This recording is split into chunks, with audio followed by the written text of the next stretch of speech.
শ্রাদ্ধ বাসরে ঠাকুরদা পড়িয়ে দিল, বাপের শ্রাদ্ধও শেষ, মালাও শেষ। আবার কিছু কিছু কুসংস্কার জগতের বুকে প্রচলিত আছে, তুলসীর মালা গলায় দিয়া মিশা কথা হওয়া যায় না।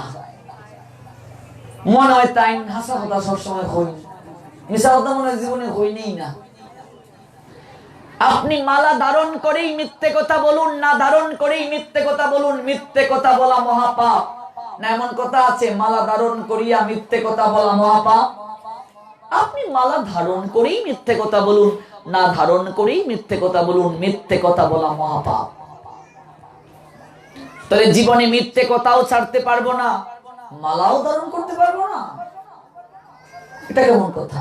অনেকে বলে প্রভুজি মালা ধারণ করে তো মাছ মাংস খেতে পারবো না, এটাও সম্পূর্ণ কুসংস্কার। মাছ মাংস ছেড়ে মালা ধারণ করতে হবে এমন কথা শাস্ত্রে নাই। অনেকে বলে গুরু দীক্ষা তো নেই নাই, দীক্ষা ছাড়া তো মালা দেওয়া যায় না, এটাও কুসংস্কার। তুলসীর মালা কণ্ঠে ধারণ, হরিনাম আর হচ্ছে একাদশী ব্রত, এগুলো পালন করতে মাছ মাংস ছাড়তে হবে, মিথ্যা কথা ছাড়তে হবে, দীক্ষা না নিয়ে করা যাবে না, এগুলো সম্পূর্ণ ভুল। মনে রাখবেন, এই তুলসীর মালাই আপনাকে ধীরে ধীরে সাত্বিক আহারী করবে, প্রসাদী করবে। এই তুলসীর মালাই ধীরে ধীরে আপনি 100টা মিথ্যে কথা বলতেন, তুলসী কৃপা করে একটা মিথ্যে কথা কমাবে, আরেকটা কমাবে, আরেকটা কমাবে, এক সময় আপনি আর মিথ্যে কথাই বলবেন না। হয়তো এক জন্মে না হোক, কোন জন্মে হবে। এই তুলসীর মালা কণ্ঠে ধারণ করলে আপনার মাঝে পবিত্রতা বজায় থাকবে।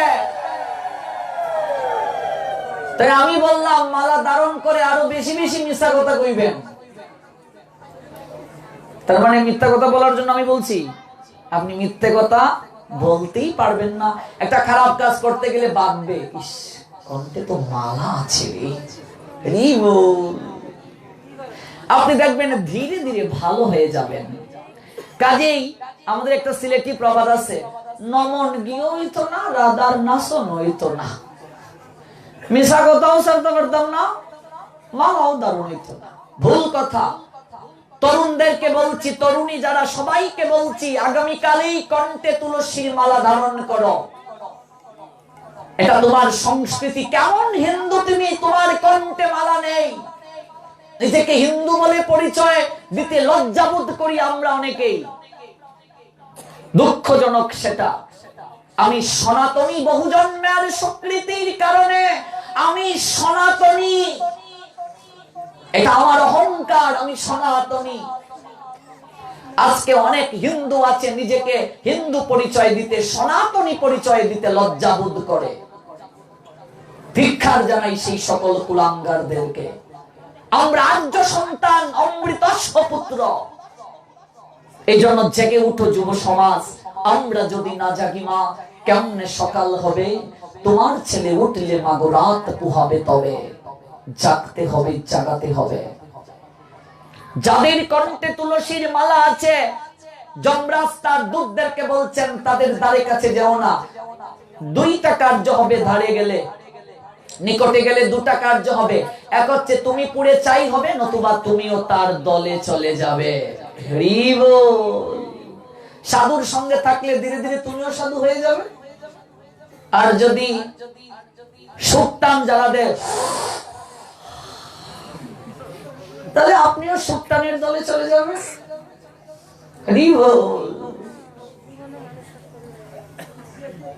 আর আপনি যদি কোমল পানীয় যারা, বোতল পার্টি, তাদের দলে যদি যান, তাহলে তো আর হলোই। আমাদের বয়সী ছেলেরা, দোস্ত একটা দে, একটা টান দে, বন্ধু বান্ধবের লগে 1-2টা টান, তারপর থেকে হইয়া গেল গাঞ্জা আমার প্রাণ। তোমার সন্তান কাদের সঙ্গে চলে, তুমি মা বাবা হয়ে কখনো কি খবর নিয়েছো? তোমার সন্তানের ভবিষ্যৎ বলে দেওয়া যেতে পারবে তোমার সন্তান কাদের সঙ্গে চলে সেই বন্ধু বান্ধবদেরকে দেখে। কথাটা ভালো করে মনে রেখে যাও। তোমার সন্তানের ভবিষ্যৎ বলে দেওয়া যাবে তোমার সন্তান কাদের সঙ্গে চলে। আজকে সঙ্গ দোষে চরিত্র ভ্রষ্ট করছে যুব সমাজ, ইফতিজিং করছে। 6 বছরের শিশু থেকে 80 বছরের বৃদ্ধা পর্যন্ত ধর্ষণ থেকে বাদ যাচ্ছে না সোনার বাংলায়। কারণ কি? এমন সন্তান গর্ভে ধারণ করলে মা, এমন সন্তানের জন্ম দিলে বাবা, লজ্জায় মুখ ঢাকতে হয় তোমাকে। একটা নারীত্বের পূর্ণতা মাতৃত্বে, একটা পুরুষের পূর্ণতা পিতৃত্বে। একটা নারী যদি, পুরুষ যদি বিবাহের পর মা কিংবা বাবা হতে না পারে, তার অপূর্ণতা থেকে যায়। একটা পিতৃত্ব মাতৃত্বের পূর্ণতা সন্তানকে সৎ চরিত্রবান করার মাঝে, ভক্ত করার মাঝে, নতুবা পিতৃত্ব মাতৃত্ব বিফলে চলে গেল। আজকে ধর্মীয় শিক্ষা, নৈতিক শিক্ষা সন্তানকে দিচ্ছি না বলেই তো বাপ মার স্থান হচ্ছে বৃদ্ধাশ্রমে। আজকে আমার বয়সী ছেলে মেয়েরা গুরুজনদেরকে সম্মান করে না। গুরুজন আছে, গিয়ে দেখবে চেয়ারে পায়ের উপর পা তুলে বসে আছে। ভুল বলছি? সম্মান করে না। আদব সদাচার একেবারে হ্রাস পাচ্ছে, দিন দিন হ্রাস পাচ্ছে এগুলো। কারণ কি? পরিবার থেকে শিক্ষাটা দিচ্ছি না আমরা, নৈতিকতার শিক্ষা দিচ্ছি না, ধর্মীয় শিক্ষা দিচ্ছি না। যে পিতামাতা তিল তিল করে সন্তানকে মানুষ করে, সেই পিতামাতাকেই দেখা যায় বৃদ্ধাশ্রমে হয়। দুঃখজনক। কারণ কি? মায়ের স্থান এতটা ঊর্ধ্বে, বাবার স্থান এতটা ঊর্ধ্বে। শাস্ত্র বললেন, এই যে আপনাদের এখানেই তো আলোচনা করলাম, মায়ের স্থান শাস্ত্র কোন জায়গায় দিয়েছেন, বাবার স্থান শাস্ত্র কোন জায়গায় দিয়েছেন। আমরা কেন বুঝি না? আমাদেরকে সেই শিক্ষাগুলো দেওয়ার পরিবেশ আমরা করতে পারছি না। তাই প্রত্যেক অভিভাবকের কাছে কর্তব্য, আমার অনুরোধ, সেই কর্তব্যের কথাটা বলে যাচ্ছি। আপনারা আপনাদের সন্তান দিগকে প্রাতিষ্ঠানিক শিক্ষার পাশাপাশি পারমার্থিক শিক্ষা প্রদান করুন। ঘুম থেকে উঠে সন্তানকে বলবেন, আগে ঠাকুর ঘরে প্রণাম কর। ঘুম থেকে উঠেই তারপর বাথরুম টয়লেটে যা। আমি বাবা মা নিজেই প্রণাম দেই না, তো সন্তান কি করে দেবে? বাবা যদি ঘুম থেকে উঠে তার বাবার ছবি যেটা দেয়ালে টাঙ্গানো মারা গেছে, ঘুম থেকে উঠে বাবা যদি তার বাবার ছবিতে প্রণাম দেয়, সন্তান দেখে শিখবে, সেও সেটা করবে। কোন জায়গায় যেতে গেলে বাবাকে প্রণাম করে যাবে। ভুল বলছি? মাকে প্রণাম করে যাবে। কারণ যে পথ দেখায় সেটাকে সবচেয়ে এগিয়ে। এই আচরণটা বড় অভাব আমাদের সমাজে। সচেতনতা পরিবার থেকে শিক্ষা নিতে হবে, শুরু করতে হবে। আজকে একদিন যদি সপ্তাহে মন্দিরে যায় আমার ছেলে মেয়ে, আমরা মনে করি সন্তান ঘরে থাকবে না, মা বাবাকে খাওয়াবে না। আমরা মনে করি, আরে মা বাবাকে খাওয়াবে না কেন? প্রত্যেক সন্তানের কর্তব্যই তো মা বাবাকে দেখাশোনা করা। যদি কোনো সন্তান, বিশেষ করে সংসারে যারা আছে, তারা যদি মা বাবাকে দেখাশোনা না করে, সে তো সন্তানই নয়, কুসন্তান। আপনি সেই কুসন্তানকে কেন সন্তান বলছেন? মা বাবার সেবা করা তো প্রত্যেকের দায়িত্ব, কর্তব্য। এবং ভগবানও সেটা আচরণ করে দেখালেন। ব্রজলীলায় ভগবান কৃষ্ণ, গৌর লীলায় মহাপ্রভু, ত্রেতা যুগে রামচন্দ্র সেই শিক্ষা দিয়ে গেলেন। মহাভারতে আমরা মহামহিম বিশ্বকে দেখি, কাজেই সেবা তো করবেই।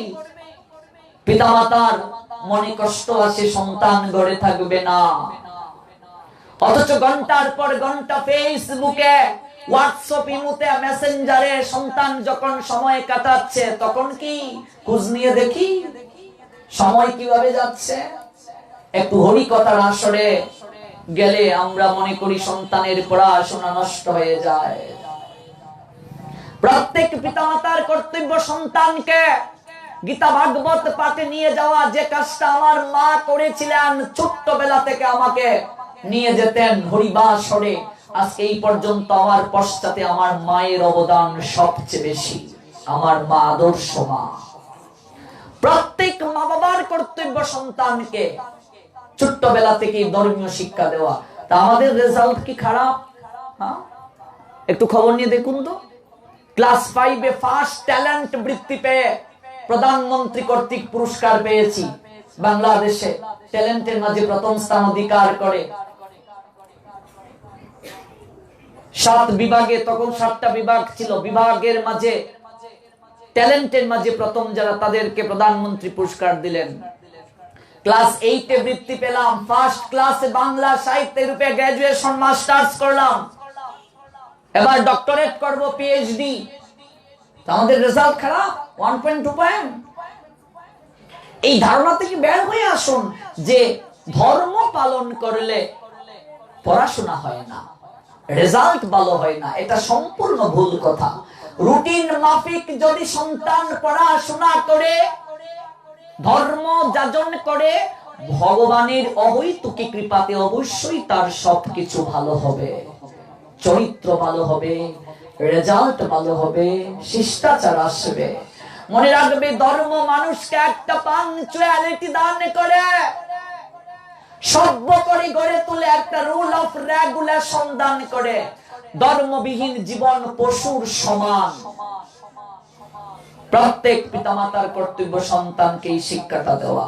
আর যুব সমাজের উপর আমার একটা অনুরোধ, বিশেষ করে যুব সমাজকে বলছি, এখন এই বয়সটা আমাদের বয়সটা নিজের জীবনকে গঠন করার সময়, গঠন করার বয়স। এই সময়টাতে যদি যৌবন শক্তিটাকে অপচয় করে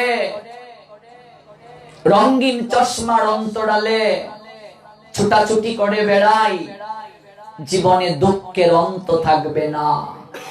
এখন তো অনলাইনে সারা রাত চ্যাট, আর কলেজে গিয়ে জিমায়। জিমাউরা যুবকের কথা মহাপ্রভু বলেন নাই, বিবেকানন্দ বলেন নাই, রবীন্দ্রনাথ বলেন নাই, নজরুল বলেন নাই, মহানামব্রত ব্রহ্মচারী বলেন নাই।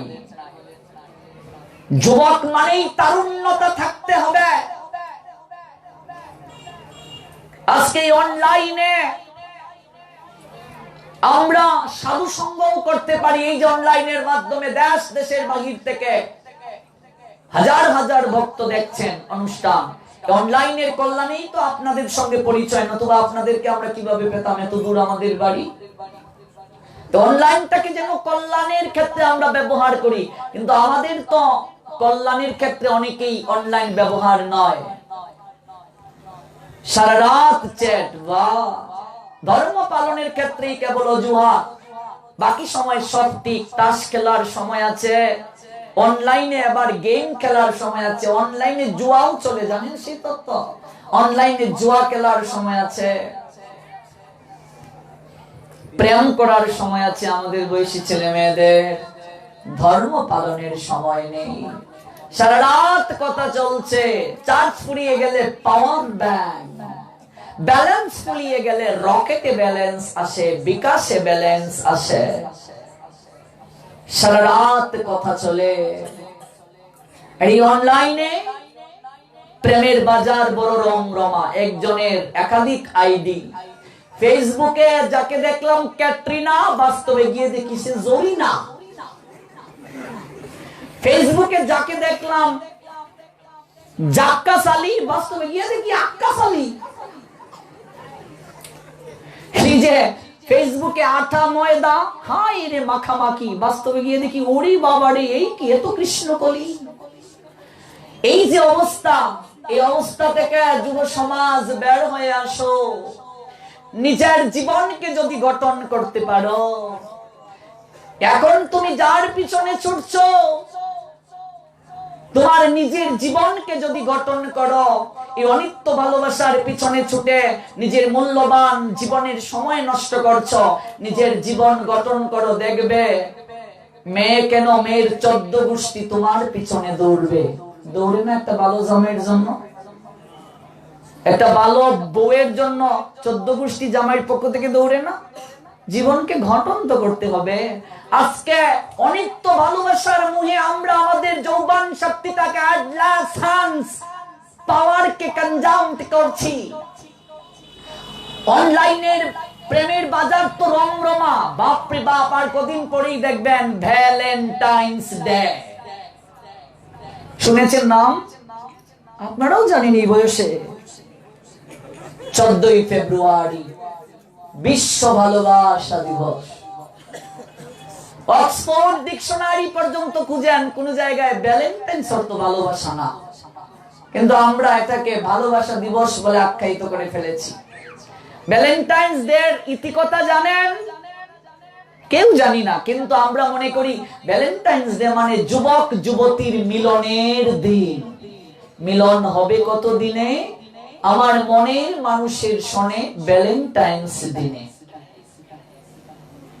ভ্যালেন্টাইন্স কে সেটা জানেন? খ্রিস্টান একজন পাদ্রী, ধর্মযাজক ছিলেন। তিনি রাজার এক অন্ধ কন্যাকে চিকিৎসার মাধ্যমে ভালো করেছিলেন, তার জনপ্রিয়তা বেড়ে গিয়েছিল। তৎকালীন রোমে খ্রিস্ট ধর্ম প্রচার বিরুদ্ধ ছিল, তাই তাকে মৃত্যুদণ্ড দেওয়া হয়েছিল। ওই তার স্মরণে ভ্যালেন্টাইন্স ডে পালন হয়েছিল। আর সারা বিশ্ব আমরা এই ডেকে এখন যুবক যুবতীর মিলনের দিন রূপে আখ্যায়িত করে ফেলেছি। ইতিহাস জানি না কত ডে যে আছে, সর্বনাশ। Chocolate day, chocolate day. পুতুল ডে, পুতুল ডে আরো আছে। Kiss day, hug day. আর গভীরে গেলাম না, হয়তো পরবর্তীতে হতে পারে। যাবেন কোথায়? রং বেরঙ্গের কত কথা এই অনলাইনে। যুব সমাজকে এই কথাগুলো কেন বলছি? আজকে যুব সমাজ সবচেয়ে বেশি ধোঁকা খাচ্ছে। সারা বাংলায় হাজার হাজার ছেলে মেয়ে আমার এই প্রবচন শুনে সত্যের সন্ধানে ব্রতী হয়েছে। তারা বলে, প্রভুজি আপনার প্রবচন আমাদেরকে অন্ধকার জগৎ থেকে বের করে নিয়ে এসেছে। ছেঁকা খেয়ে বেকা হয়ে কতজনকে দেখেছি পড়েছিল ঘুমের ট্যাবলেট খেয়ে। অনেকে আবার বিষ খেয়েছে, গ্রাম অঞ্চলে গোবর গুলে তাদেরকে খাওয়ানো হয়েছে হাসপাতালে। ওরে বাপ রে বাপ, ওই জীবনের আর কোনো মূল্য নাই। একজনের জন্য তোর জীবন মূল্যহীন হয়ে গেল। আরে অনিমা তোকে শেখা দিয়েছে, তোর জন্য কি রহিমা নাই? তার জন্য তোর জীবন থেমে থাকবে? এই কি? আজকে এই প্রবচন গুলো শুনে তারা সত্যের সন্ধান পাচ্ছে, আর আমরা এখনো পড়ে আছি এগুলোর মাঝে। সেদিন দেখলাম ফেসবুকে একজনে এই হাতের মাঝে অ্যাসিড পুড়ে নাম লিখেছে অনিমা। আমার ফেসবুক ফ্রেন্ড অনিমা যে লিখেছে, পরে আবার স্ক্রিনশট ওই লোকটা, যে লোকটা লিখেছে সে আবার দিয়েছে, যার জন্য হাতে নাম লিখলাম দেখো আমার ক্রাশ কি লিখলো। ক্রাশে লিখেছে, যতই করো চান্দু আনা গুনা, মন পাবে না মুই না অনিমা। কি হলো তোর অনিমা লিখে হাতে? তুই যখন বিয়ে করবে একজনকে, তোর ছেলে বলবে আমার বাপ চরিত্রহীন ছিল। আরেক ফুরির নাম দেখা যায় লেখা হাতের মাঝে অনিমা। ভালোবাসা প্রকাশের এটা মাধ্যম। অ্যাসিড দিয়ে হাতে লিখতে হবে ভালোবাসা লেখার মাধ্যম। বিশেষ করে যুবকদের মাঝে এই প্রগাঢ়তা বেশি। দেখো আমি তোমায় কত ভালোবাসি। ভ্যালেন্টাইন্স ডে এর নামে এই 14ই ফেব্রুয়ারিতে কত নারী যে তার সতীত্ব হারায়, কত পুরুষ যে তার চরিত্র হারায়, সেটা বলার অপেক্ষা রাখে না। বিভিন্ন পার্কে ঝোপ জঙ্গলে জুড়ায় জুড়ায় পায়রা দেখবে জুড়ায় জুড়ায় চলছে। হে যুব সমাজ এবং যুবতীগণ, যে তোমাকে ভালোবাসার বিনিময়ে দেহ ভোগ করতে চায়, মনে রাখবে সে কখনো তোমায় ভালোই বাসে না। ভালো করে বুঝবে কথাগুলো।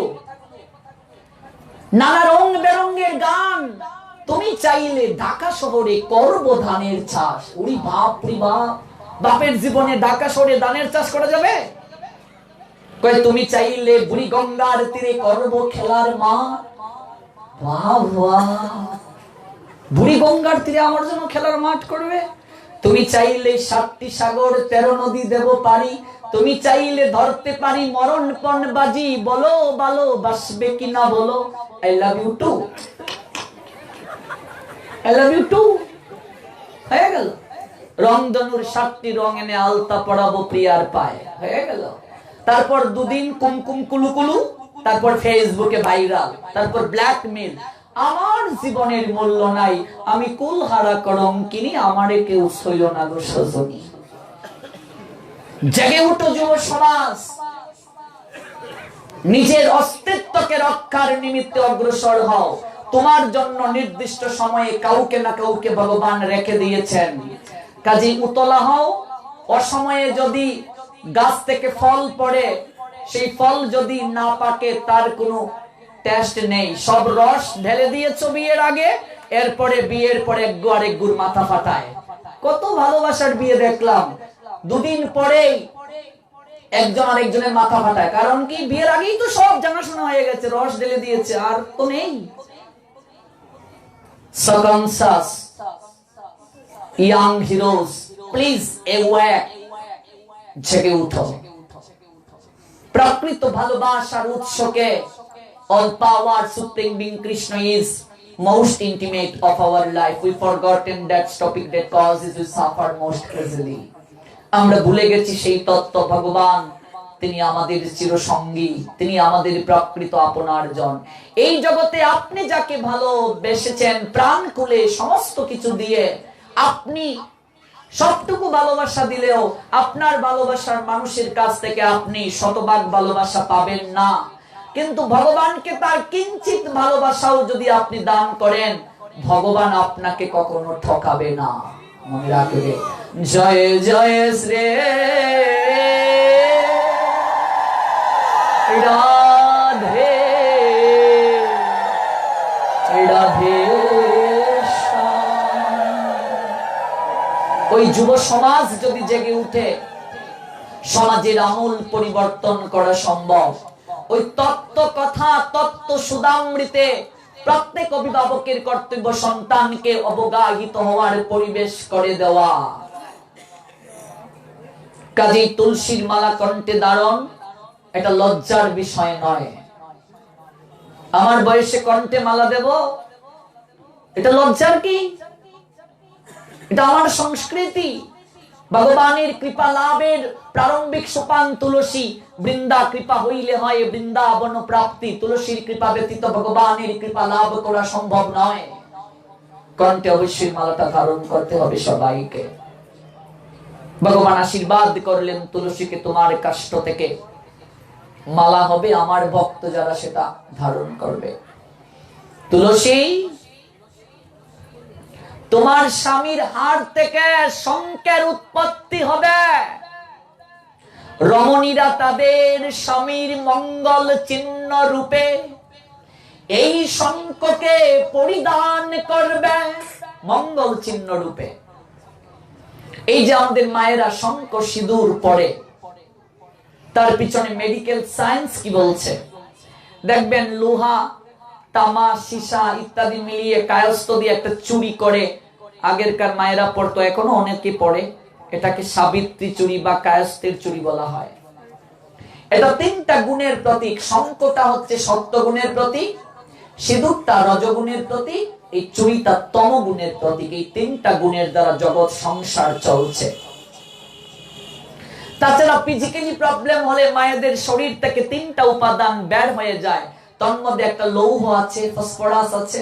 এই শঙ্খ, সিঁদুর এবং এই চুড়িটা পরিধান করলে এইগুলোর ঘাটতি পূরণ হয়, এটা সায়েন্স বলছে। এটার সামাজিক কারণ রয়েছে। এখনকার অনেক মায়েরা শঙ্খ পরিধান করে না, সেটা তাদের ব্যক্তিগত অভিরুচি। সনাতন সমাজ কাউকে জোর করে নাই যে তুমি পরনি কেন, পড়তে হবে। এটার সুবিধা আছে, সামাজিক কারণ। কারো হাতে যদি শঙ্খ থাকে তাহলে কেউ বুঝবে সেই নারী কোন গৃহের লক্ষ্মী, তাই তো? কেউ তার দিকে সহজে কুদৃষ্টি দেবে না, তিনি কারো গৃহের লক্ষ্মী।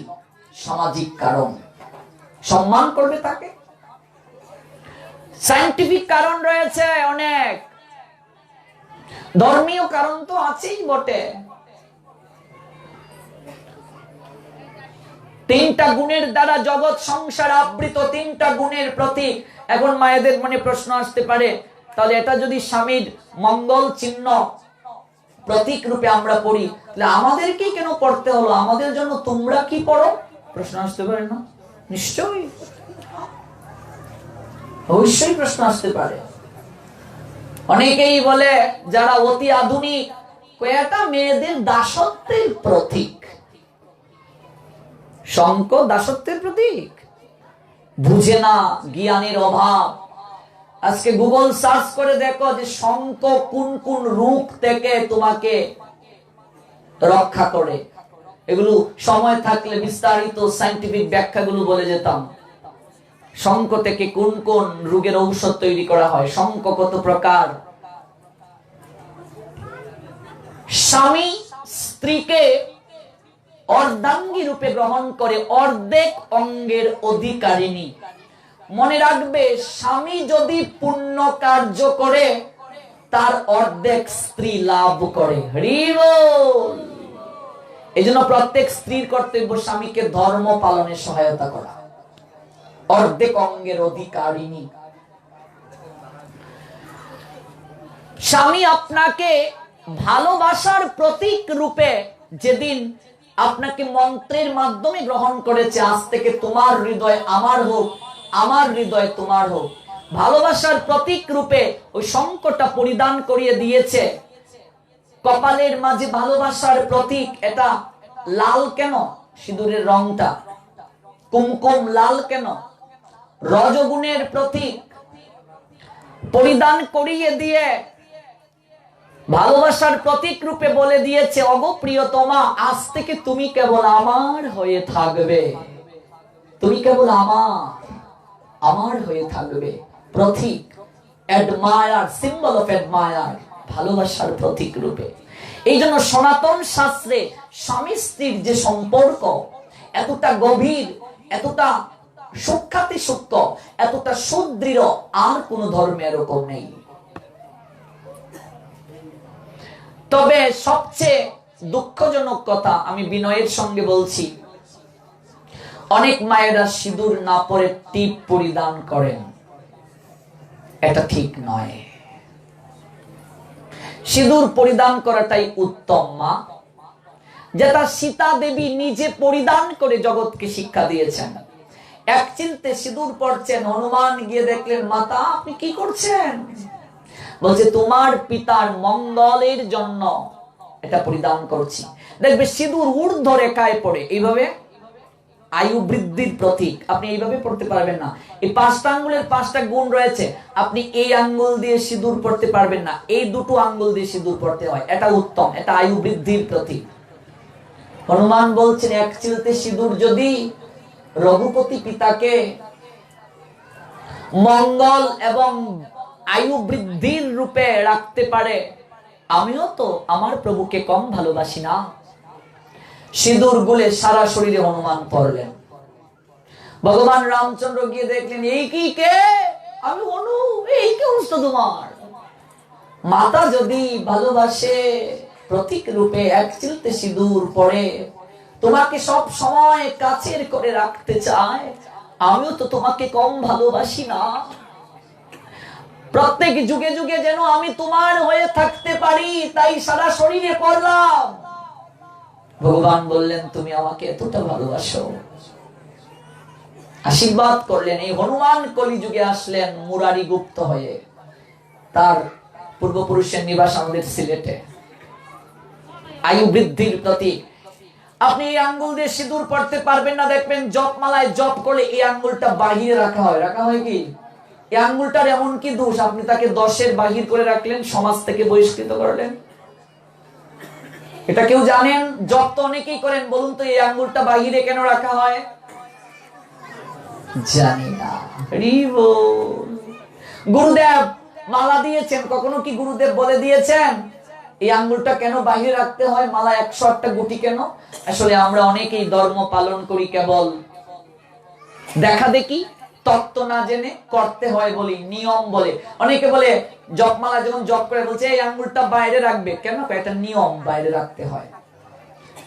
মনে করুন আপনাদের এই ইলিশা বাজারে এক দাদা বিয়ে করেছে, বিয়ে করার পর বউ তো এসেছে।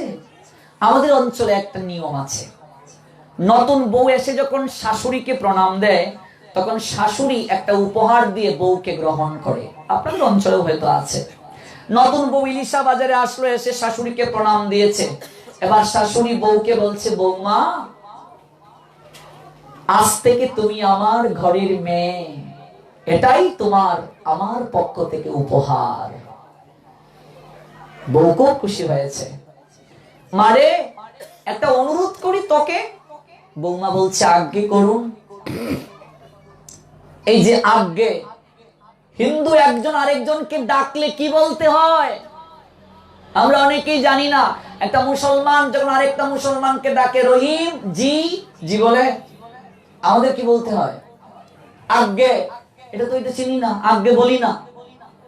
যে ডাকি সুশান্ত, কিতা কি হু, সংস্কৃতি জানি না, পরিবার থেকে শিক্ষা দেয়া হয় না, আজ্ঞে বলতে হয়। এবার আমরাও জিও বলি, জি বলতে বলতে আমাদের অভ্যাস হয়ে গেছে, জি জি জি প্রভু, জি প্রভু, আমাদেরকেও বলে জি জি বলে। সংস্কৃতি, সনাতন সংস্কৃতি, আজ্ঞে আজ্ঞে বলতে হয়, এগুলো শিখতে হবে। আজ্ঞে মা, মারে একটা কথা বলি তোকে, কলিযুগের সর্বশ্রেষ্ঠ ব্রত একাদশী ব্রত, মারে একাদশী ব্রতটা রাখবি। ইলিশা বাজারে যদি এরকম কোন শাশুড়ি তাকে, ধন্যাতি ধন্য, বউকে প্রথম দিনে সেই একাদশী ব্রত করার কথা বলছেন। খুব সৌভাগ্যবান, সৌভাগ্যবতী সেই ঘরের সবাই। কলিযুগের সর্বশ্রেষ্ঠ ব্রত একাদশী, মনে রাখবেন 8 বছর বয়স থেকে 80 বছর বয়স পর্যন্ত সবাইকে করতে হবে। আলাদা স্পেসিক্যালি কোন রুল নেই যে সদবাদের জন্য একাদশী নাই, কেবল বিধবারা করবে, এরকম কথা শাস্ত্রে নাই। সবাইকে করতে হবে। একাদশী উত্তম করার প্রক্রিয়া, যেটা আমার বিভিন্ন লেকচারে আছে। কেউ যদি পারে আগের দিন এক বেলা আহার গ্রহণ করবে, একাদশীর দিন নির্জলা রাত জাগরণ, পরের দিন এক বেলা আহার। না পারলে আগের দিন দশমীতে দুবেলা আহার, একাদশীর দিন নির্জলা রাত জাগরণ, পরের দিন দুবেলা। তাতেও যদি না পারে, একাদশীর আগের দিন দশমীতে 3 বেলা আহার, সেটাও প্রসাদ পেতে হবে ভগবানকে দিয়ে, সাত্বিক আহার। একাদশীর দিন নির্জলা রাত জাগরণ, পরের দিন 3 বেলা আহার, সেটাও প্রসাদ। এটা হচ্ছে কনিষ্ঠ। এই উত্তম, মধ্যম, কনিষ্ঠ 3 প্রকারের মাঝে কেউ কি করেন না।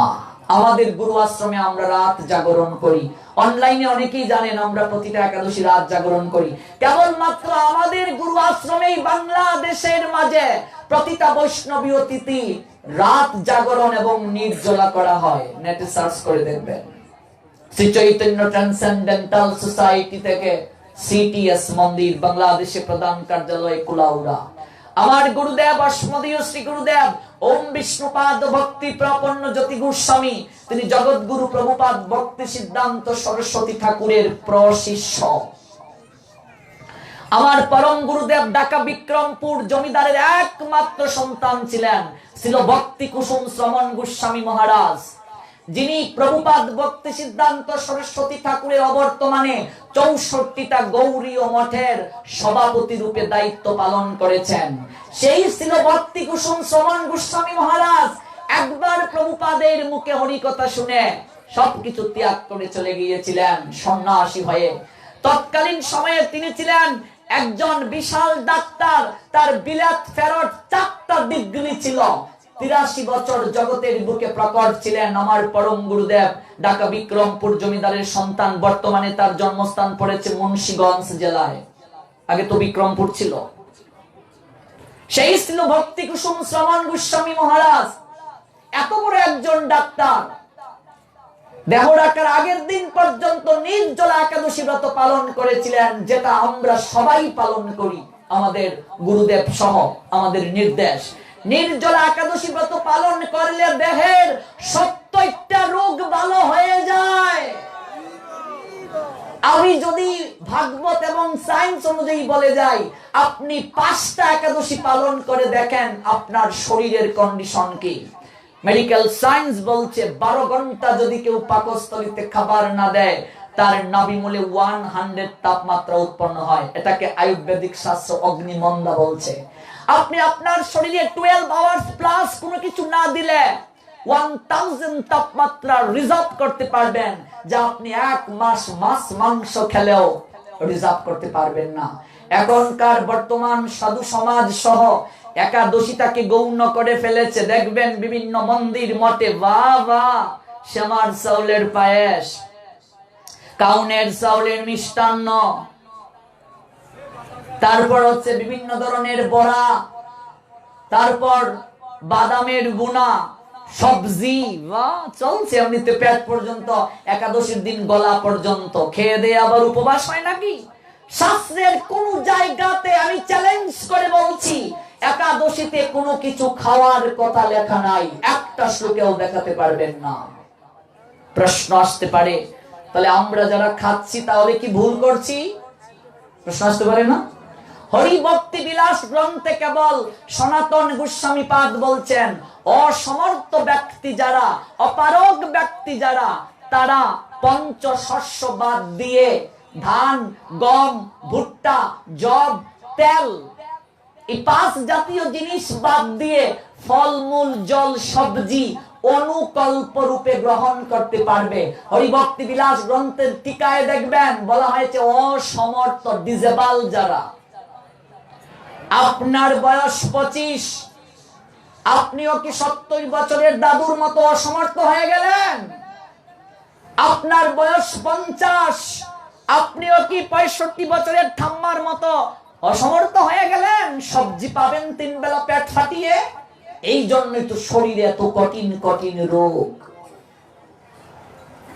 খেয়ে দিয়ে কি আবার উপবাস হয়? অসমর্থ ব্যক্তিদের ক্ষেত্রে কেবল এই অনুকল্পের বিধান। সায়েন্সের যারা স্টুডেন্ট আছেন, অনুমানে কি একেবারে কম, তো অনুকল্প মানে কি 3 বেলা সবজি, আলুর দম, বাদামের গুনা। অনুকল্প মানে কি? অনুকল্প কি বুঝি আমরা?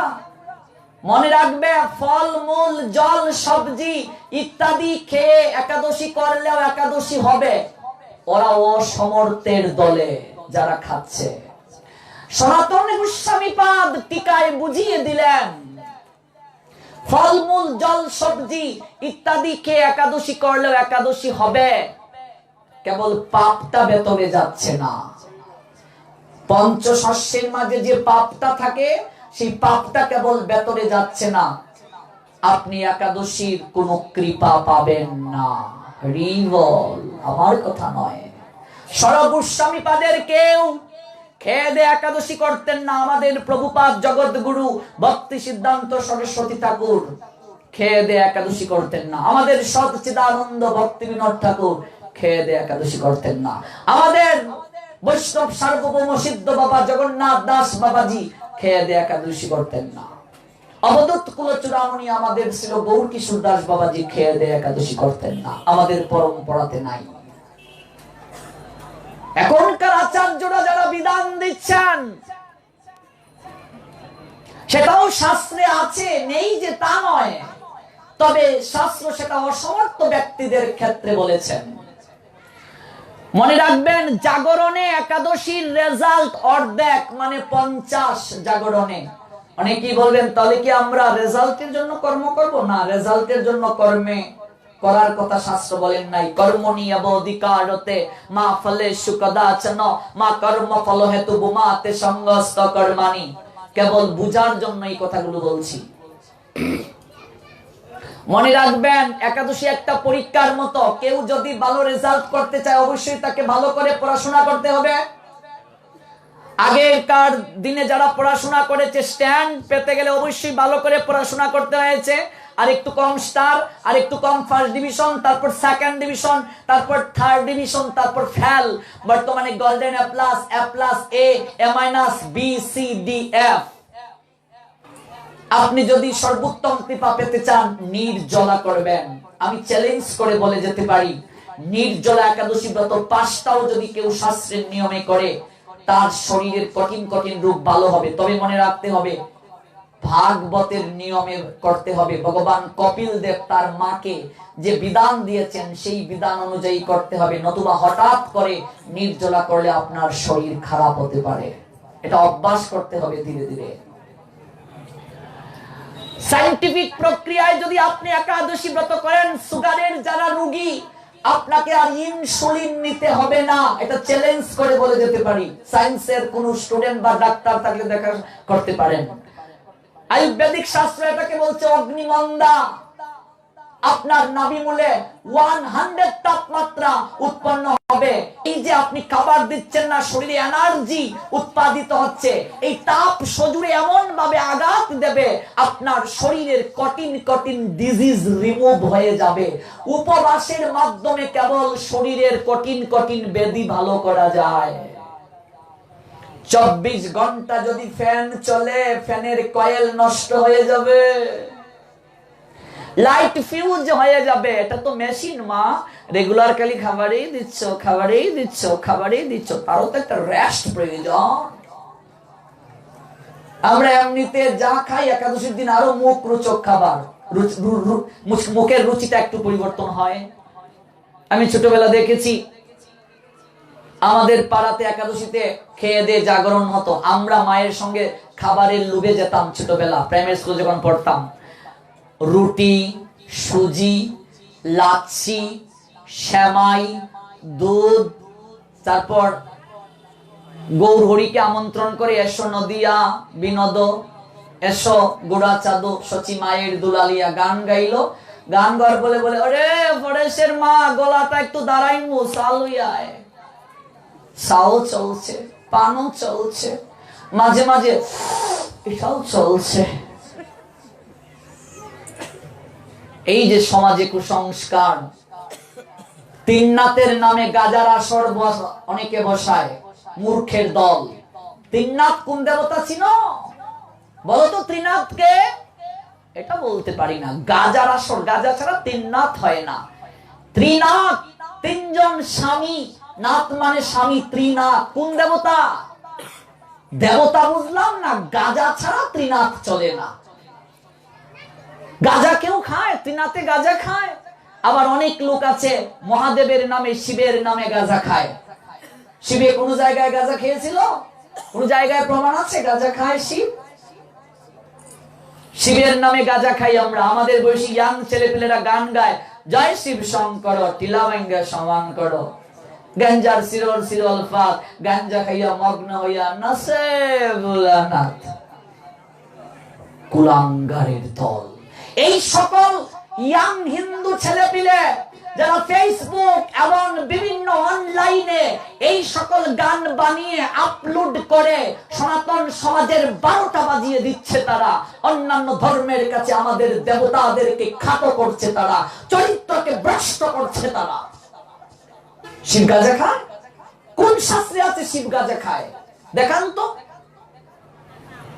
শিব যদি গাঁজা খায় তর্কের খাতিরে, তর্কটা মেনেই নিলাম। শিব তো বিষকে নীলকণ্ঠ সেজেছিল। তুই এত বড় শিবের ভক্ত, তিননাথের মাঝে তো শিবের অংশ আছে। তিননাথের একজন নাথ শিব, তাহলে শিব তো বিষকে নীলকণ্ঠ সেজেছিল গলার মাঝে। তুই এত বড় শিবের ভক্ত, তিননাথের ভক্ত, তুই বিষ খা দেখি, তোর কতটুকু ক্ষমতা। ও শিব বিষ খেলে নীলকণ্ঠ, আর তুই বিষ খেলে বলো হরি হরি বল। ডান্ডার বাড়ি একটা মিস করবে না, মহাদেব সাইজ করবে, বলবে আমার নামে গাঁজা খেয়ে আমার চরিত্র নষ্ট করেছিস সমাজের মুখে, আয় ডান্ডার বাড়ি দেই তোকে। আজকে সমাজের এই সকল বেয়াদবদেরকে ডান্ডা দিয়ে আগে ঠিক করতে হবে। আর এই ডান্ডা দেওয়ার জন্যই আমি আসি, যে জায়গায় ডান্ডার দরকার আমাকে আনা হয়। আমার পাঠ তো শুনেননি এখনো। এই সকল সমাজের কুসংস্কারকে দূর করার জন্যই আগুনের নিয়ে আসি পুরাতে। আজকে সমাজের 12টা বাজিয়ে দিচ্ছি আমরা, যা মনে চাই তাই করছি। শাস্ত্রকে অপব্যাখ্যা দিয়ে নিজেদের মন গড়া সন্তুষ্টির জন্য কল্কি নারায়ণের নামে তামুক চলে, তিননাথের নামে গাঁজা চলে, সব জায়গাতে এগুলো। অথচ তিননাথকে জানি না। এখানেই তো শেষ নয়, আমাদের অঞ্চলে দেখবেন রূপসী ব্রত। আপনাদের অঞ্চলে হয়? রূপসী মানে বিয়ে যখন হবে, মনে করুন আপনার ছেলেকে বিয়ে করিয়েছেন, একটা গাছের নিচে গিয়ে ডিম নিয়ে যাবে, ফলমূল নিয়ে যাবে, পান নিয়ে যাবে, নিয়ে গিয়ে রূপসীকে দেয়। আমাদের অঞ্চলে মায়েরা গান গায়, আউলাকে সি মা রূপসী পূজার সামনে দাঁড়াইছে, ডিম দেখে মায়ে খল খলাইয়া হাসতেছে। আমি ছোটবেলা আমার মারে কই, ও মা ডিম দেখে রূপসী খল খলাইয়া হাসতেছে, আমি তো আসি দেখি না। হাই চুপ কর, তুই কিন্তু চুপ করতাম। তোমরা গান গাও, আল্লাহকে সে মারুফসি পূজার সামনে দাঁড়াইছে, ডিম দেখে মায়ে খল খলাই আসতেছে, আমি না আসি দেখি না। রূপসী কে গো? ওইটা তো জানি না রূপসী কে। রূপসী কোন ঠাকুর জানলে না, ডিম ভাঙ্গাও গিয়ে রূপসী ডিম খায়। রূপসী হচ্ছে দুর্গা, দুর্গার একটা রূপ রূপসী। দুর্গা ডিম খায়। মা কালীর নামে রিভল বলি দিচ্ছ, মা কালী বলেছে বলি দিতে? তোমার মাতারির ঘরে অসর অসর মাতারি হয়, ভূত হওয়ার লাগিয়া প্রার্থনা করছো, মা এই বছর যদি ভূত হয় একটা না ডাবল দেব। তোমার মেয়ের ঘরে ভূত হবে, আরেক নিষ্প্রাণ অবলা প্রাণীর জান যাবে। তিন নাথের নামে গাজা থেকে বের হয়ে আসো। তিন নাথের আসল তত্ত্ব বললে সময় কম, নতুবা বলতে পারতাম এই ত্রিনাথকে। এখানেই শেষ নয়, আপনি অবাক হবেন। আমাদের অঞ্চলে বাবার ঠাকুর আছে। উড়ি বাপরে বাপ, কত ঠাকুর। নতুন গাভীর ঘরে যদি বাচ্চা হয়, তা আমাদের অঞ্চলে 5 অক্টের দুধ জাল ছাড়া দই করে রাখবে। আপনাদের অঞ্চলে বাবার ঠাকুর আছেন? নাই, ঠিক আছে, রক্ষা আমাদের অঞ্চলে আছেন। এবার 5 অক্টের দুধ রে দই করছে, 5 পোয়া দানের সিরা, কলা, বেজুইরা ফান জুড়ে লইতো না, সঙ্গে সুবারি। ওই প্রাসাদের মাঝে ওই যে প্রসাদ, সিরা, খোলা আর দই, তার মাঝে একটা গাঞ্জার টুকরাও থাকবো। আমরাও ছোটবেলা খাইছি প্রসাদ, নাইলে মা ডান্ডার বাড়ি দেবো, খাইছি। এখন না বুঝি এগুলো কতটা আমরা ভুল করছি। এবার প্রসাদ যখন সবাইকে বন্টন করবে, তখন হয় ভাগ্যবান খেয়ে গো। আবার কিতা ভাগ্যবান কিতা, মানে যার বাতের মাঝে গাঞ্জা টুকরা পড়ছে ভাগ্যবান। এখানেই শেষ নয় বাবা, গাঞ্জার টুকরা লইয়া কইব আমি ভাগ্যবান, আগামী বাবার ঠাকুরের সেবা আমরা বাড়ি, আপনারা হগলেই নিমন্ত্রণ। অর্থাৎ অনন্তকাল ধরে বাবার ঠাকুরের সেবা চলবে। গাঞ্জা যার বাটা পড়বো এই বাবার ঠাকুরের সেবা দিব। গাঞ্জা কুরেরা সৃষ্টি করছে, গাঞ্জা দিয়া গাঞ্জাও চলবে, অনন্তকাল বাবার ঠাকুরের সেবা চলবে। বেয়াদবের দল। বাবার ঠাকুরকে আমরা বলি হিন্দুদের 33 কোটি দেবতা। কয়জনের নাম কইতে পারো? 100 লাখে 1 কোটি? আরে না, কোটি শব্দের অর্থ কি আগে জানো? 33 কোটি হিন্দুদের এইভাবে দেবতা নয়। মূল তত্ত্ব জানি না। কোটি শব্দের অর্থ হচ্ছে প্রকার। হিন্দুদের 100 লাখে 1 কোটি এইরকম দেবতা নয়, হিন্দুদের 33 প্রকার দেবতা। কুসংস্কার থেকে বের হও। আমরা অন্য ধর্মের লোকেরা বলে এই তোরা 33 কোটি দেবতা, কয়জনের নাম করছে? আমরা উত্তর দিতে পারি না, শাস্ত্র বলি না তো। 33 কোটি মানে 100 লাখে 1 কোটি। কোটি শব্দটা সংস্কৃত শব্দ, ওই কোটি শব্দের অর্থ প্রকার, 33 প্রকার। 15 দিন যদি পাঠ হইতো সাইজ করে সব ছেড়ে দিয়ে যেতাম। সমাজের সব কুসংস্কার আমাদের সামনে একজন এসে শাস্ত্র নিয়ে দাঁড়াতে পারবে না। এটা অহংকারের কথা বলছি না, গুরু কৃপার কথা বলছি। শাস্ত্র নিয়ে মাঠে খেলতে আসি আমরা। আজকে এই সমস্যা থেকে বের হয়ে আসতে হবে। কলকি নারায়ণ আপনাদের অঞ্চলে হয়? আছে? তামুক টানা হয়? আমাদের অঞ্চলেও তামুক। এখানেই শেষ নয় মা, আমরা অঞ্চলে আরেকটা পূজা হয়, জটপট ঠাকুরের পূজা। ও ঠাকুর ভাগ্যিস, আমি জানি না জটপট কোন ঠাকুর থাকলে আমার ক্ষমা করিল, বাবার ঠাকুর থাকলে ক্ষমা করিল। জটপট ঠাকুর কি বুঝেন? আমাদের অঞ্চলটা তো হাওড় বেষ্টিত অঞ্চল, সুনামগঞ্জ, এই জন্য এই সকল বেশি। ঝটপট কি বুঝো? যেমন আমরা ছোটবেলা মাঠের মাঝে গরু চড়াতাম, প্রচুর আমাদের গরু ছিল। তো গরু যদি হারিয়ে যেত, মানে এরকম তো রাখা হতো, গ্রামের সব গরুকে একজন রাখবে, তো দেখবে প্রত্যেক দিন কারো গরু হারিয়ে গেছে। এবার গরুর মালিক জটপটের কাছে মানসিক করবে, গরু যদি ফিরে পাই জটপট দেব। জটপটের নিয়ম কি জানো? বেজুর পান আর একটা বিড়ি। এবার জটপটের কিচ্ছাও আছে আমাদের অঞ্চলে, কিচ্ছা সময় নাই তাই কিচ্ছা বলছি না। এবার ওই যে বিড়ি দিল, বিড়ি প্রসাদ, আমরা তো ছোট, এবার আমাদেরকে বাবার সামনে নেও প্রসাদ টান দাও, বাবার সামনে আমি বিড়ি টানতাম, এটা প্রসাদ টান দেওয়া লাগে, আমার বিড়ি টান দিয়ে আমি কার, আমরা তো অভ্যাস নাই, জটপটে বিড়ি খায়। আমি মারে কই, ও মা জটপট কে গো? মা কই, এই তুই খালি উল্টা প্রশ্ন করো, তোর এলি আমরছি, তুই যেখানে যাস যেখানে খালি বস, আউলা কিছু মানুষ ফসি পূজার সামনে তারা এসে ডিম দেখে মেয়ে কল করে আসতেছে, আমার শাশুড়ি তো হগল এই ডিম ভাঙছে, আর তুই হচ্ছে কল কলাই আসতেছে, তুই দেখোস না, তুই তো মারবি নি, আমার মান সমান মারবে তুই গ্রামের মাঝে, চুপ কর বেতো। মায় আমারে কয়, তুমি না আমারে চুপ করিলে গায়, কিন্তু আমার জটপট কে জানতইব, বাবারটা করকে জানতইব, কল কি নারায়ণ, ওরে বাপরে বাপ। আমাদের গ্রামে ইয়াং ফুলাবান মুরব্বীরা নাই, অন্ত কলকি নারায়ণ তো দেওয়া লাগবে ওই 5 জন। হয় তোরা একটু আমার উদ্ধার হইয়া দেখ, জমাই হইতেছে গ্রামে, ও কিতা ঘুমাই, হয় নারী বা তামুক টানব কেউ নাই। এটাই নিয়ম, তামুক টানার সময় কথা বলা যাবে না, তারপর প্রসাদ খাইয়া তারপর কথা। কই যাবেন?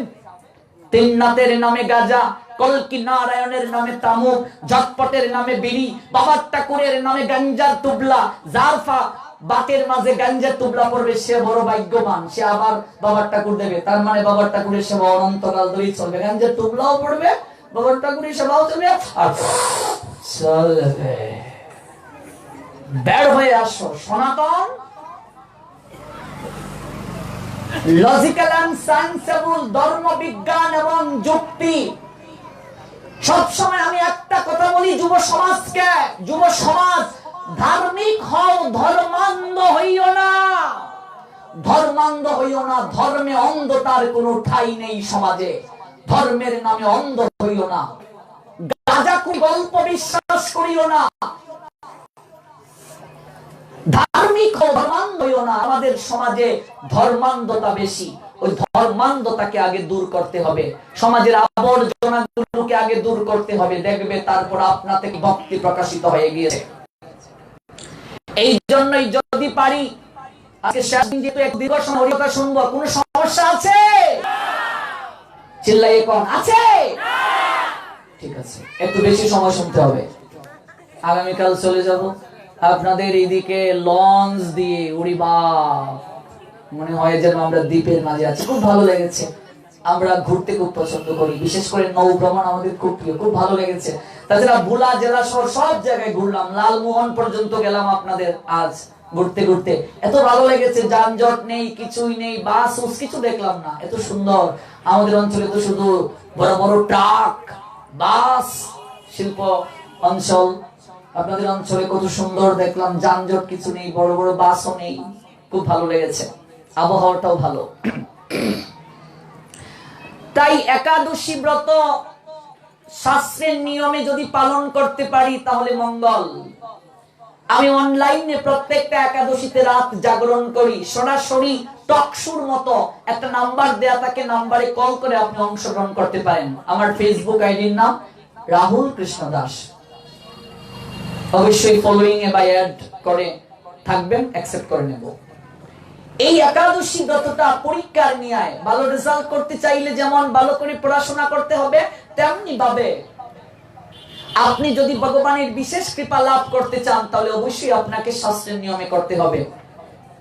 আপনি যদি নির্জলা করতে পারেন তাহলে ভালো, গোল্ডেন এ প্লাস পেলেন। আর এতদিন যারা রুটি খাইয়া একাদশী করছেন তারা ফয়কারে ফেললো, ফেল কি রুটি খাওয়ার দলে কেউ আছেন? আপনারা তো এগিয়ে দেখা যায়, উড়ি উড়ি উড়ি কয় কি নোয়াখালী ভাষা, নোয়াখালীতে রুটির দলের সংখ্যা দেখলাম, ও মায় আপনাদের এখানে নাই, খুব ভালো, আপনারা অনেক ভালো। রুটি খেলে একাদশী হয় না। মেক্সিকো কেউ গিয়েছো? মেক্সিকোর প্রধান খাদ্য ভুট্টা, আয়ারল্যান্ড দেশে গেলে দেখবে তাদের প্রধান খাদ্য আলু। আয়ারল্যান্ডের কিংবা মেক্সিকোর হিন্দুরা যদি একাদশীর দিন ভাত বাদ দিয়ে, যেহেতু মেক্সিকোর প্রধান খাদ্য রুটি, ওরা রুটি বাদ দিয়ে, আয়ারল্যান্ডের প্রধান খাদ্য আলু, আলু বাদ দিয়ে ওরা যদি অন্য খাবার খায় তাহলে কি একাদশী হবে? বৃন্দাবনে গিয়ে দেখবে বৃন্দাবনের সবাই ব্রজবাসীরা রুটি খায়, রাজস্থান প্রদেশে গেলে দেখবে রুটি খায়। তাহলে ওই হিন্দুরা যদি একাদশী দিন রুটি বাদ দিয়ে ভাত খায়, ওদের কি একাদশী হবে? আমরা বাঙালি, আমাদের প্রধান খাদ্য ভাত, আমরা যদি ভাত বাদ দিয়ে রুটি খাই, আমাদের একাদশী হবে? হবে না। যেহেতু আপনারা রুটির দলে নেই, সেই প্রসঙ্গে যাচ্ছি না। একটা কথা মনে রাখবেন, একাদশীর আগের দিন দশমীতে অবশ্যই সবাইকে সাত্বিক আহার গ্রহণ করতে হবে। একাদশী মূলত 3 দিন, শারীরিক দিক থেকে সংযম 3 দিন থাকতে হবে স্বামী স্ত্রী সবাইকে। দশমী, একাদশী, দ্বাদশী, নতুবা ব্রত হবে না। মানসিক দিকেও সংযম থাকতে হবে। একাদশীর দিন 10টা কার্য করলে একাদশী হবে না। নাম্বার 1, একাদশীর একে কোন ধরনের সাবান ব্যবহার করা যাবে না। করেন? মুখে দিবার সেদা বেদা দেওয়া যাবে না, তেল দেওয়া যাবে না, সিঁদুর এটা প্রসাধনী সামগ্রীর মাঝে পড়ে না। এটা প্রত্যেক নারীর নিত্য ধর্মীয় আচারের একটা অংশ, সনাতনীদের অবশ্যই পড়া যাবে। একাদশীর একে যদি কেউ চা খাও, একাদশী হবে না। পান খেলে হবে না, বিড়ি সিগারেট খেলে হবে না। একটা দিন নেশা জাতীয় দ্রব্য বর্জন করতে হবে একাদশীর পূর্ণ কৃপা পেলে। অনেক মায়েরা বলে, বাবা রে আর যাই কও, পান সারার কথা কইও না। আমার বয়সী ইয়াং মেয়েরা পান খাইয়া দাঁত ফুরলের বিচির মতো খালা করে লিছে। তুমি ইয়াং ফুরি, তোমার মুখ কেন গন্ধ হতো? দাঁত হয়ে গেছে খালা, জামাইও ভালো পাইতো না, দাঁত কালো হয়ে গেছে। পান এমনিতেই খাওয়া ভালো নয়, সৌন্দর্য নষ্ট করে, অর্থের অপচয়, নেশা। না খাওয়া ভালো, অভ্যাস করুন ধীরে ধীরে ছাড়তে। কিন্তু একাদশীতে অবশ্যই একটা দিন বর্জন করতেই হবে, অবশ্যই করতে হবে। তুমি যদি একটা দিন পান ছাড়া থাকতে না পারো, চা ছাড়া থাকতে না পারো, বুঝতে হবে ভগবানের চেয়ে তুমি চা আর পানকেই বেশি ভালোবাসো। একটা দিন যদি বিড়ি ছাড়া থাকতে না পারো, বুঝতে হবে ভগবানের চেয়ে তুমি বিড়ি সিগারেটকেই বেশি ভালোবাসো। একটা দিন এগুলো গ্রহণ করা যাবে না। একাদশীর একে কেউ যদি ঘুমায়, ঘুমের মাঝে যদি স্বপ্ন দেখে ইলিশ মাছের বুনা খাইতেছে, তার একাদশী নষ্ট। অর্থাৎ স্বপ্নেও যদি কিছু খেয়ে নেয়, একাদশী হবে না। এই জন্য শাস্ত্র বলছে একাদশীর একে ঘুমানো নেই। স্বপ্নেও যদি তার ফিজিক্যালি প্রবলেম হয়ে যায়, সেটাও সমস্যা। এই জন্য বিশেষ করে our sense is most intoxicating and stimulate any situation. Sensible পাওয়ারকে কন্ট্রোল রাখার জন্য আমাদেরকে সাত্বিক ভাবনায় একটা দিন থাকা দরকার। এবং আরেকটা বিষয় আমাদেরকে সর্বদা মনে রাখতে হবে, সেটা হচ্ছে চেষ্টা করব একটা দিন যেন মিথ্যে কম বলতে পারি। একটা দিন অন্তত একটু শুদ্ধভাবে। 365 দিনের মাঝে 24টা দিন একাদশী গোমা, এই 24টা দিন ভগবানকে দিয়ে দাও। বছরের বাকি কটা দিন তুমি ভালো থাকবে, ভগবান তোমাকে ভালো রাখবে। পরিবারের সবাই মিলে একাদশী ব্রত পালন করো।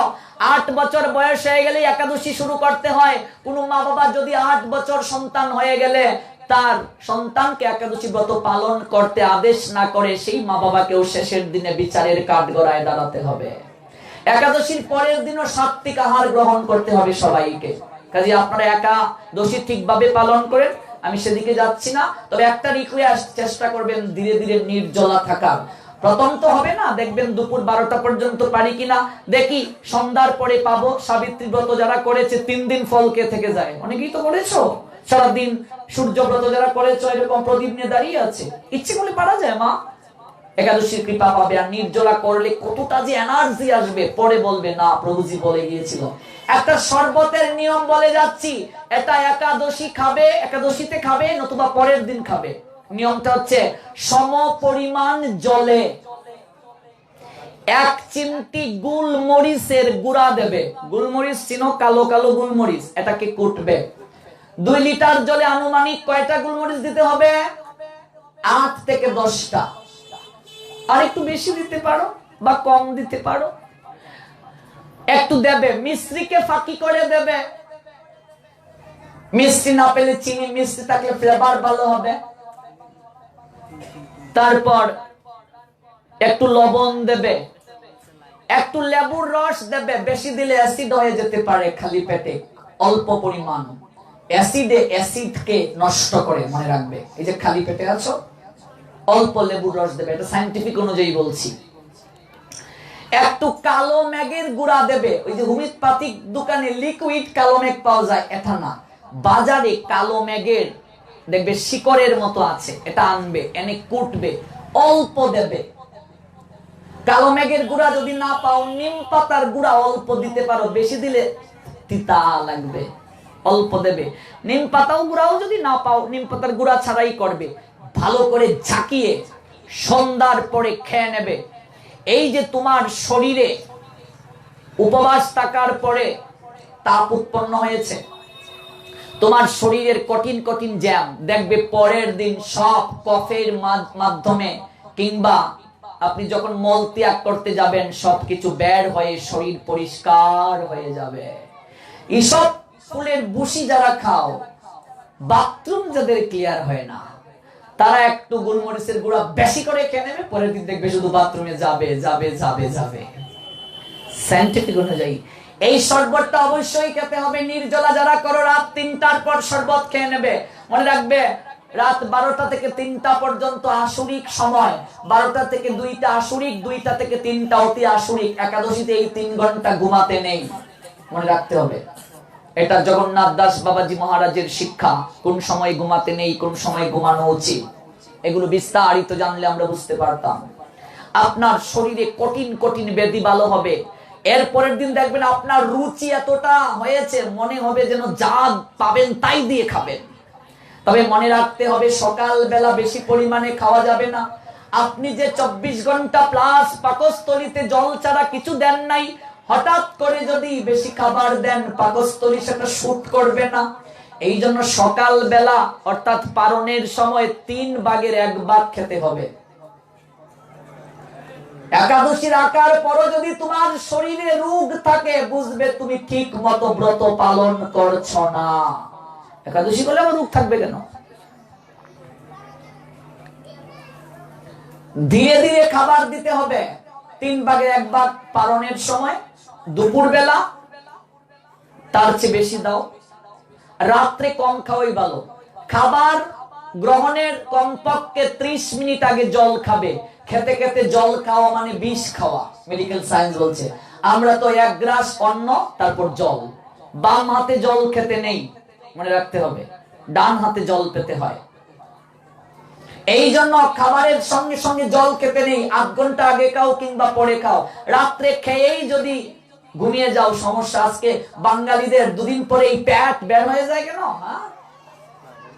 2 দিন পরেই দেখবে আঠার বস্তা হয়ে গেছে। কারণ কি? আমরা ফিজিক্যালি কন্ট্রোলের দিকে নজর নাই। এরকম সবুজ সিমসাম থাকতে হবে। নাচতে পারবে।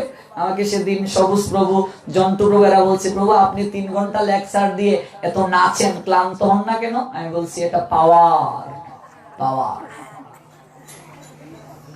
এবার যদি স্বাস্থ্য বেশি বেড়ে যায় তাহলে তো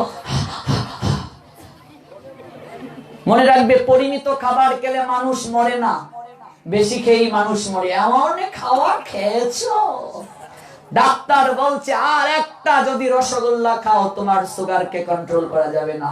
শ্বশুর বাড়ি গিয়েছো, একেবারে রসগোল্লা টপ টপ করে জিহ্বা থেকে জল ঝরছে, জামাইবু একটা খেয়ে নেন, খেয়ে নেন জামাইবু।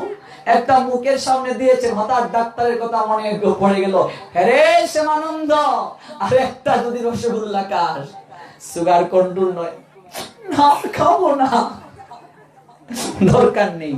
এমন খাবার খেয়েছো, এবার চোখের সামনে খাবার খেতে পারো না। মনে রাখবে, ভোগ করতে গেলেও ত্যাগ প্রয়োজন।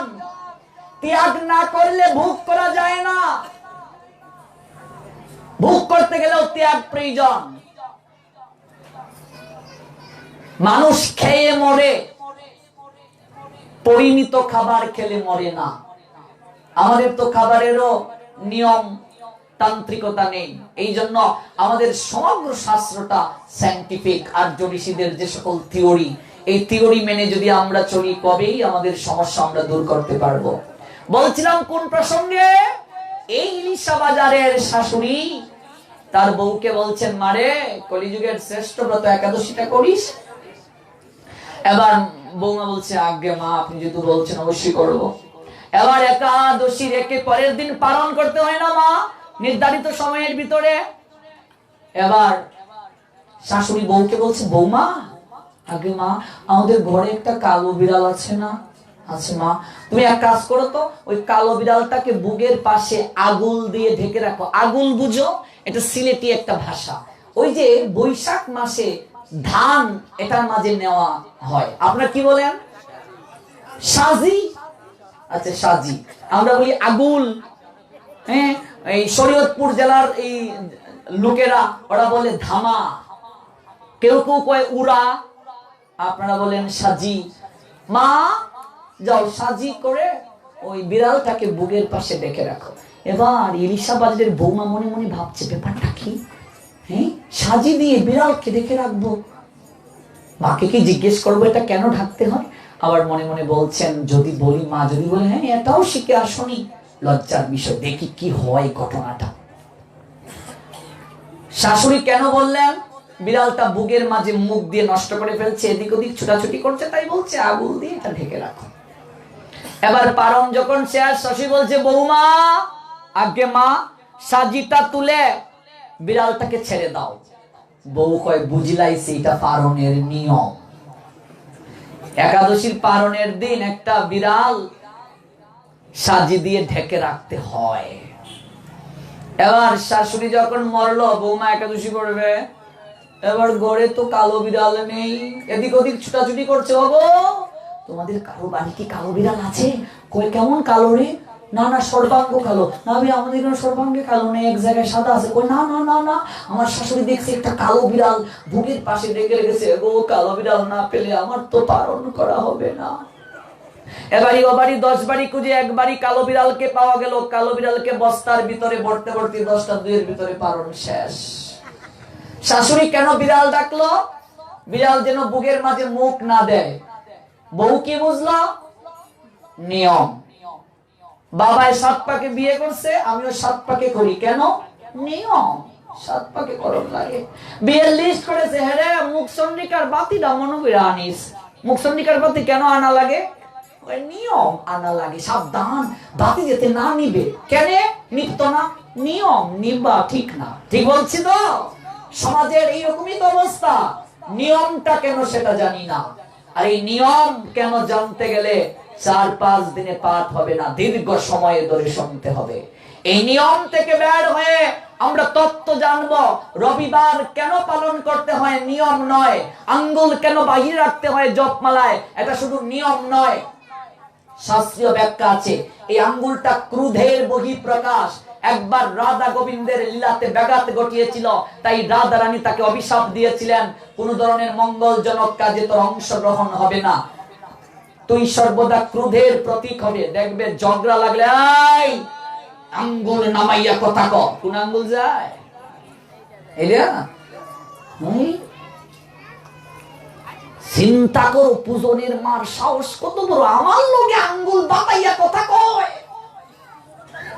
কোন আঙ্গুল যায়? না, এটা কয় আঙ্গুল বাতাইয়া কথা কও। এই আঙ্গুল যায়? এই আঙ্গুল তুললে তো শক্তি পাওয়া যায় না। আঙ্গুল বাতাইয়া কথা বলবি না, আঙ্গুল নামিয়ে কথা বল। কোন আঙ্গুল যায়? রাগের বহিঃপ্রকাশ। এই জন্য এটা যা, তুই বাইরে থাক, তুই সর্বদা ব্যাঘাত ঘটাস সব জায়গায়। দেখবা টক শুতে রাজনৈতিক নেতারা একবার আঙ্গুল নামিয়ে আঙ্গুলের বাড়াবাড়ি। তাছাড়া সাইন্টিফিক কারণ আছে এই আঙ্গুলের, সময় নাই দেখে বলে বিস্তারিত ব্যাখ্যা করতে পারছি না। রবিবার 3টা কারণে বিখ্যাত। নাম্বার 1, সত্য যুগের প্রথম বারটা ছিল রবিবার। নাম্বার 2, সেকেন্ড কারণটা শুনেন, ব্যাখ্যায় যাচ্ছি না, শুধু বলে যাচ্ছি। সমুদ্র মন্থন যখন করা হয়েছিল, দেবাদিদেব মহাদেব বিষকে কণ্ঠে রাখছিলেন, অমৃত দেবতারা পান করেছিলেন। সেই বারটা ছিল রবিবার। গীতার যেদিন জন্ম, গীতার জ্ঞান যেদিন দান করা হয়েছিল, সেই বারটা রবিবার। এই জন্য সনাতন ধর্মাবলম্বীরা রবিবারে কখনো সহবাস করে না, সন্তান ধারণে প্রবৃত্ত নিষেধ। রবিবারে চুল কাটা যাবে না, নখ ফেলা যাবে না, কোন ধরনের রাজসিক তামসিক খাবার গ্রহণ নিষেধ। যদি করো তোমার দেহের অনেক গুণ নষ্ট হয়ে যাবে। আর অনেক ব্যাখ্যা আছে। আজকে আদর্শ সন্তান কিভাবে নিতে হয় এগুলো জানি না বলেই তো আজকে আমার সন্তান কাপড় টানে রাস্তায়। আজকে আমার সন্তান অমানুষ, চরিত্র খারাপ, আমার কথা মানে না, অপ্রিয় হলেও সত্য, তার জন্য দায়ী আমি মা বাবা। অপরাধ নেবেন না। কোন প্রক্রিয়ায় সন্তান নিতে হয়, কোন তিথিতে সন্তান নিতে হয়, কোন নক্ষত্রে, কোন বার, কোন ক্ষণে, এগুলো আমরা জানি না। এগুলো লজ্জার নয়। আমি ইয়াং ছেলে, কাল বিয়ে করব, আমাকে জানতে হবে না এগুলো? এটা লজ্জার কিসের? আজকে আমাদের সম্পূর্ণ ভাগবতীয় শাস্ত্র এটা সায়েন্টিফিক। এখনকার ডাক্তারেরা বলে স্ত্রীকে উদ্বেগ দেবে না, তোমার স্ত্রী গর্ভবতী, সন্তান সেই উদ্বেগ পাবে। হাজার হাজার বছর আগে অত্রি সংহিতা আমাদের এই কথাগুলো বলছে, মহাভারত বলছে, ভাগবতে এই কথাগুলো বলছে। আসরিক সময়ে যদি কেউ সন্তান ধারণে প্রবৃত্ত হয়, সেই সন্তান অসুর প্রকৃতির হবে। অর্থাৎ সন্তান ধারণের উৎকৃষ্ট সময় রাত 9টা থেকে 12টার ভিতরে। কেউ যদি 2টা থেকে 3টার সময় সন্তান ধারণে প্রবৃত্ত হয়, সেই সন্তান আসুরিক ভাব সম্পন্ন হবে। ভোরবেলা সন্তান ধারণে প্রবৃত্ত হয়েছিলেন রাবণের মা, এই জন্য অসুর প্রকৃতির হলো। হিরণ্যকশিপু হিরণ্যাক্ষের মা সন্তান ধারণে প্রবৃত্ত হলো গুদুরি লগনে, সেজুতি জ্বালার সময়, এই জন্য এই প্রকৃতির হলো। দুর্যোধনের জন্ম দেখুন। এগুলো অনেক কথা, এগুলো আলোচনা করলে বুঝতাম কতটা সায়েন্টিফিক আমাদের ধর্ম। জানি না এই কথাগুলো, এই বিষয়গুলো ব্যাখ্যা হয় না সমাজের বুকে। শাস্ত্র পড়ি না এবং সৎ গুরুদেবের অভাব, সৎ তত্ত্বদ্রষ্টা আলোচকের অভাব, এই জন্য আমরা এগুলো জানতে পারছি না। সবাই অবশ্যই রবিবারটাকে কায় মনোবাক্যে পালন করবেন। আজ থেকে আনুমানিক 5000 বছরের আগে ভারতের হরিয়ানা রাজ্যের কুরুক্ষেত্রে সরস্বতী নদীর তীরে জ্যোতিষর নামক জায়গায় অগ্রহায়ণ মাসের শুক্ল পক্ষের মোক্ষদা একাদশী রোজ রবিবার সকাল আনুমানিক 8:30 মাঝে বটবৃক্ষের নিচে বসে ভগবান কৃষ্ণ অর্জুনকে উপলক্ষ করে জগতের সবাইকে গীতার জ্ঞান দান করেছিলেন। যে গীতাতে 700 শ্লোক রয়েছে, ভগবানের 574 কানা, অর্জুনের 85 কানা, সঞ্জয়ের 40 কানা, ধৃতরাষ্ট্রের 1 কানা শ্লোক, যা 3টা কাণ্ডে বিভক্ত: কর্মকাণ্ড, ভক্তিকাণ্ড, জ্ঞান কাণ্ড। আমরা আর দীর্ঘায়িত করব না। আবার যদি কোনোদিন আসার সুযোগ হয়, যে জায়গায় সমাপন করছি সেই জায়গা থেকে পুনরায় শ্রবণ করব।